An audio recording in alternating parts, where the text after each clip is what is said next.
Hello friends, मैं जया जैन और मेरे YouTube channel lecture by Jaya में आप लोगों का फिर से स्वागत है। फ्रेंड्स, मेरे पिछले लेक्चर में आप लोगों ने हिंदी व्याकरण से संबंधित बहुत सारे टॉपिक देखे हैं और अभी लेटेस्ट में मैंने आप लोगों को संज्ञा, सर्वनाम, क्रिया और विशेषण के बारे में बहुत अच्छे से डिटेल से समझाया था। बहुत सारे उदाहरण भी दिए थे और उसके कितने प्रकार होते हैं ये सब भी बताया था। प्रश्न किस तरह से बनते हैं ये प्रश्न भी मैंने बहुत सारे आप लोगों को बताए थे। तो अब हम लोग आज पढ़ेंगे वाच्य। वाच्य किसके अंतर्गत आते हैं? तो वाच्य क्रिया के अंतर्गत आते हैं। मतलब कि अगर प्रश्न में पूछा जाए कि वाच्य किसके विधान है तो वाच्य क्रिया के विधान है। संज्ञा, सर्वनाम और विशेषण के अंतर्गत वाच्य नहीं आते हैं, वाच्य क्रिया के अंतर्गत आते हैं। तो आज का टॉपिक होगा वाच्य। और ये टॉपिक पढ़ने से पहले आप लोगों से रिक्वेस्ट है कि आप लोग मेरा चैनल सब्सक्राइब कर देना, मेरे वीडियो को लाइक करना और महत्वपूर्ण चीज क्या है जो मैं आपको बोलती रहती हूँ, बेल आइकन को दबाना, जिससे कि आपको नोटिफिकेशन मिलता रहे और आपकी तैयारी जोरों से होती रहे। तो फ्रेंड्स, वाच्य क्या होते हैं? वाच्य क्रिया के अंतर्गत आते हैं और वाच्य बोलने का विषय है। ये भी प्रश्न देखा गया है कि वाच्य किसके विषय में आते हैं? तो बोलने के विषय में आते हैं। मतलब ये है कि वाच्य एक ऐसी प्रक्रिया है जिसमें एक ही सेंटेंस को, एक ही वाक्य को उसका वास्तविक अर्थ बदले बिना किस अलग अलग तरह से बोला जा सकता है। जैसे कि राम स्कूल जाता है और इसी को दूसरी तरह से बोलेंगे कि राम द्वारा स्कूल जाया जाता है। मतलब एक ही है कि राम स्कूल जाता है और राम के द्वारा जाया जाता है, दोनों बात एक ही है। और इसी को एक भाव की तरह भी बदला जा सकता है। मतलब एक्टिव वॉइस को पैसिव वॉइस में बदलना या पैसिव को एक्टिव वॉइस में बदलना। इसी तरह से ये वाच्य है। वाच्य और वॉइस एक ही चीज है। क्रिया के जिस परिवर्तन से ये पता चले कि वाक्य में कर्ता, कर्म या फिर भाव की प्रधानता है, उसे वाच्य कहते हैं। मतलब कि क्रिया में जो परिवर्तन हो रहा है वो कर्ता के द्वारा हो रहा है, कर्म के द्वारा हो रहा है या फिर भाव के द्वारा हो रहा है, ये वाच्य कहलाता है। और वाच्य तीन प्रकार के होते हैं। तीन प्रकार कौन कौन से? कर्तवाच्य, कर्मवाच्य और भाववाच्य। तो पहले हम लोग पढ़ेंगे कर्तवाच्य। कर्तवाच्य कौन सा होता है? जिसमें कर्ता की प्रधानता होती है। सीधे तरीके से बताया जाए कि जो मुख्य कर्ता है उसकी प्रधानता होगी, उसी के अनुसार लिंग वचन कारक बदलेंगे। जैसा कि बोर्ड पे दिख रहा है आप लोगों को। कर्तवाच्य में मुख्य बातें जो होती है ये है कि कर्तवाच्य में वाक्य सकारात्मक भी हो सकता है और आकर्मक भी हो सकता है। मतलब कि राम ने रावण को मारा, ये सकारात्मक वाक्य है। और राम केला खाता है या रमेश केला खाता है, ये आकर्मक वाक्य है जिसमें कर्म नहीं है, एक में कर्म है। तो कर्तवाच्य में सकारात्मक भी हो सकता है और आकर्मक भी वाक्य हो सकता है। दूसरी बात क्या है? कर्ता की प्रधानता होती है तो लिंग, वचन और कारक कर्ता के अनुसार बदलेंगे। कर्तवाच्य में लिंग, वचन, कारक कर्ता के अनुसार बदलेंगे। लिंग, वचन, कारक क्या होते हैं? जैसे स्त्रीलिंग, पुल्लिंग कैसे बदलेगा? तो यहाँ पे देखो, बच्चे धीरे धीरे चलते हैं तो ये वचन बदला है। अगर बच्चे बहुवचन में आ रहा है तो यहाँ पे हैं लगेगा, तो ये वचन बदला है। राम ने रावण को मारा, ये कर्ता के अनुसार यहाँ पे आया है। सीता गाना गाती है तो सीता स्त्रीलिंग है तो यहाँ पे लिखा है गाती है। अगर पुल्लिंग होता तो यहाँ पे गाता लिखा होता है। रमेश केला खाता है, अगर यहाँ पे सीता केला खाती तो स्त्रीलिंग का शब्द बनता है, स्त्रीलिंग का वाक्य बनता है। तो कर्ता जैसा होगा वैसा ही वाक्य बनेगा, क्रिया उसी तरह से प्रयोग की जाएगी। जैसा कर्ता होगा वैसे ही क्रिया प्रयोग की जाएगी यहाँ पे। और जिस तरह का कर्ता होगा उसी तरह की वचन और उसी तरह के कारक का प्रयोग किया जाएगा। अगर कर्ता स्त्रीलिंग है तो स्त्रीलिंग की क्रिया होगी और कर्ता पुल्लिंग है तो पुल्लिंग की क्रिया होगी। तो कर्तवाच्य मैंने अभी पढ़ाया आप लोगों को। और कर्मवाच्य है तो कर्तवाच्य में कर्ता की प्रधानता होती है, उसी तरह से कर्मवाच्य में कर्म की प्रधानता होती है। कर्मवाच्य सकर्मक होते हैं जैसा कि उसके नाम से पता चलता है। और मुख्य बातें जो बोर्ड पे लिखी है, कर्मवाच्य में कर्म की प्रधानता होती है, कर्मवाच्य सकर्मक होता है, सकर्मक क्रिया द्वारा बनाया जाता है। और है इसकी मुख्य पहचान क्या होती है? जिसमें सेंटेंस में द्वारा शब्द लिखा गया हो, मतलब किसी के द्वारा कुछ करना बताया गया हो तो वो वो साकारमक तो होता ही है, वो जो मैंने कल बताया था आप लोगों को। और उसकी मुख्य पहचान ये है कि ये कर्मवाच्य वाच्य पूछा जाएगा तो ये कर्मवाच्य के अंतर्गत आएगा। मतलब किसी के द्वारा कुछ काम होना बताया जा रहा है तो वो कर्मवाच्य के अंतर्गत आएगा। जैसे कि कुछ उदाहरण लिखे हैं, पुजारी द्वारा पूजा की जाती है, ये कर्मवाच्य में आएगा। और इसी को कर्तवाच्य में कैसे बोलेंगे, तो पुजारी पूजा करता है, पुजारी पूजा करता है, वो कर्तवाच्य में आएगा क्योंकि कर्ता की प्रधानता बताई गई है। और पुजारी द्वारा पूजा की जाती है, पूजा स्त्रीलिंग का शब्द है तो की जाती है बोला जाएगा। मतलब कि कर्म के अनुसार ये लिंग वचन कारक बदल रहे हैं इसमें। गाय द्वारा घास खाई जाती है, गाय स्त्रीलिंग का शब्द है, लेकिन यहाँ पे घास भी स्त्रीलिंग का शब्द है, तो कर्म के अनुसार यहाँ पे परिवर्तन हो रहा है। गाय द्वारा घास खाई जाती है। अब इसमें द्वारा शब्द नहीं आया, रोगी को दवाई दे दी गई है, तो द्वारा शब्द नहीं आया, लेकिन इसको पढ़ते से पता चल रहा है कि रोगी को दवाई दे दी गई है, तो किसी के द्वारा दी गई होगी। इस तरह से आपका काम कर दिया गया है, मतलब किसी के द्वारा किया गया होगा, तो तभी ऐसा बोला जा रहा है कि आपका काम कर दिया गया है। तो इस तरह के शब्द में भी कर्मवाच्य आएंगे। तो प्रश्न में इस तरह से पूछा जाता है कि इस सेंटेंस में कौन सा वाच्य होगा। तो आप लोगों को इसको अच्छे से वीडियो को देखोगे तो आप लोगों को पता चलेगा। हाँ, तो फ्रेंड्स ये वाच्य का तीसरा प्रकार है भाववाच्य। तो भाववाच्य क्या होता है, जिसमें कर्ता की नहीं, कर्म की भी नहीं, भाव की प्रधानता होती है। इस पे बोर्ड पे बहुत सारी चीजें इसकी मुख्य जो लिख रखी हैं वो आप लोग नोट कर लेना क्या क्या लिखा है मैंने। तो भाववाच्य अकर्मा क्रिया वाले होते हैं, जिसमें कर्म की प्रधानता नहीं होती, तो कर्म वाले नहीं होंगे, कर्ता की प्रधानता नहीं होती है, लेकिन कर्ता होगा। प्रधानता किसकी होगी, भाव की होगी। जैसे कि उससे चला नहीं जाता, तो चलने का भाव नहीं है। इसमें वाक्य हमेशा पुल्लिंग, एक वचन और अन्य पुरुष में बनेंगे। भाववाच्य को कर्तवाच्य में बदला जा सकता है, पर कर्मवाच्य में नहीं बदला जाता है। कर्ता की और कर्म की प्रधानता नहीं होती है, मैंने आपको शुरू में बताया। इसमें वाक्य अधिकतर नकारात्मकता लिए होते हैं, इसकी ये पहचान है।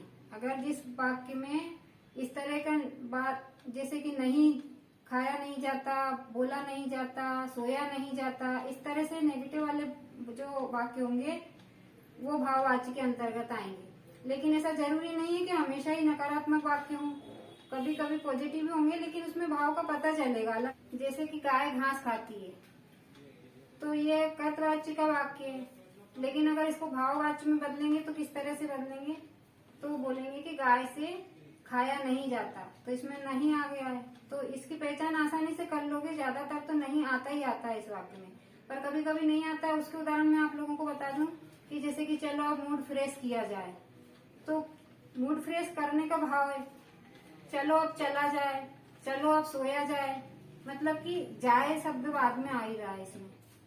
और अगर नहीं शब्द आएगा तो जाता आ जाएगा, कि उसे खाया नहीं जाता, बोला नहीं जाता, बैठा नहीं जाता, इस तरह के कोई से भी उदाहरण आप लोगों को दिखेंगे। तो वो सब उदाहरण मैं आप लोगों को यहाँ पे बोर्ड पे बताने वाली हूँ। आप लोग वीडियो पूरा लास्ट तक देखना, तो आप लोगों को पूरा अच्छे से समझ में आ जाएगा ये वाला टॉपिक। वैसे बहुत कठिन नहीं है, बहुत सारा तो मैंने आप लोगों को बता दिया है।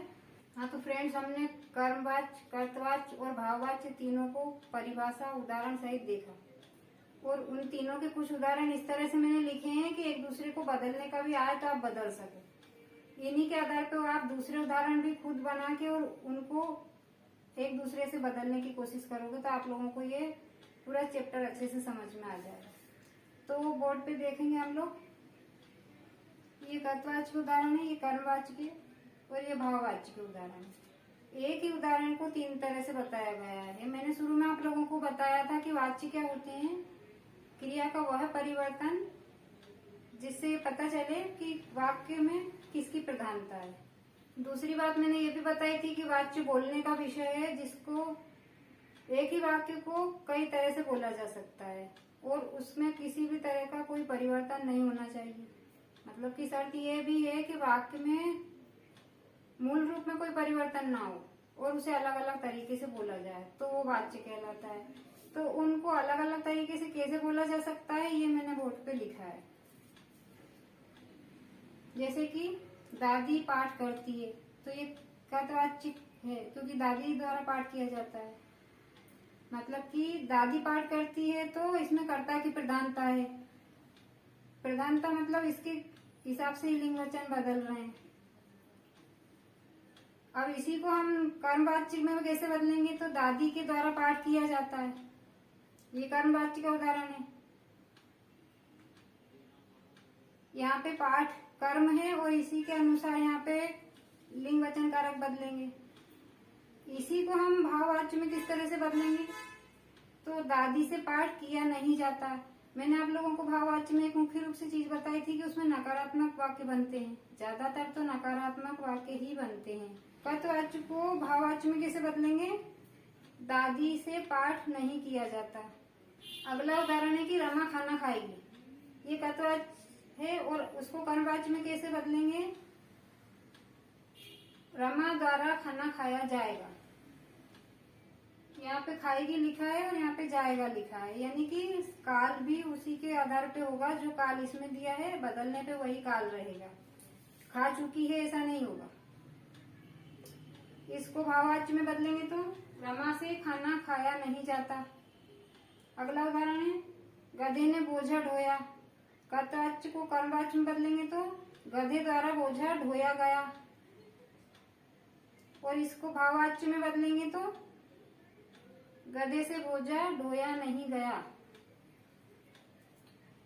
उसने कालीन बुनी, इसको कर्मवाच्य में बदलेंगे तो उसके द्वारा कालीन बुनी गई। और इसी को भाववाच्य में बदलेंगे तो उससे कालीन बुनी नहीं जाती। तो ये तीनों के उदाहरण दिए हैं, ये कुछ सिलेक्टेड उदाहरण दिए हैं। और भी उदाहरण आप लोगों को अपने मन से बनाना है।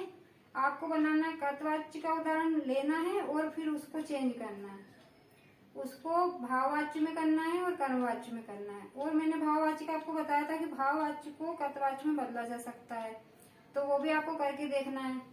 तो पहला तो ये है कि वाच्य कितने प्रकार के होते हैं, तो 3 प्रकार के होते हैं।